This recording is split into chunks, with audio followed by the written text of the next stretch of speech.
کراچی کے علاقے اورنگی ٹاؤن میں سعودی عرب سے والد کے انتقال پر آیا نوجوان ڈکیتی مزاحمت پر قتل کر دیا گیا۔ رواں سال ڈکیتی مزاحمت پر فائرنگ سے جاں بحق افراد کی تعداد 50 ہو گئی ہے۔ کراچی کے علاقے اورنگی ٹاؤن میں سعودی عرب سے والد کے انتقال پر آیا نوجوان ڈکیتی مزاحمت پر قتل کر دیا گیا۔ تفصیلات جانیں گے ڈان نیوز کے نمائندے محمد بلال خان سے۔ بلال، کیا تفصیلات ہیں؟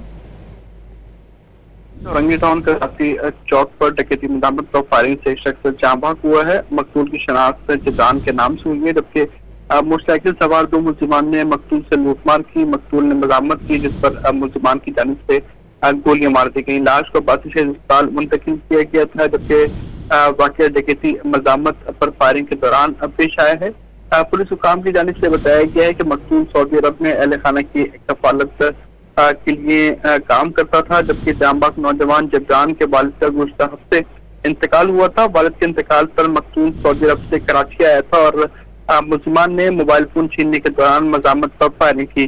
نوجوان کو سینے میں گولی لگی، جبکہ مقتول زخموں کے سامنے لاتے ہوئے دم توڑ گیا ہے۔ رواں سال ڈکیتی مزاحمت پر فائرنگ سے جاں بحق افراد کی تعداد 50 ہو گئی ہے، جبکہ ماہ جنوری میں ڈکیتی مزاحمت پر 5 افراد قتل ہوئے۔ فروری، مارچ اور اپریل میں 10 افراد ملزمان سے مزاحمت پر قتل ہوئے، جبکہ مئی میں 12 اور جون میں 1 اور جولائی میں 2 افراد لوٹ مار کے دوران جاں بحق ہوئے ہیں۔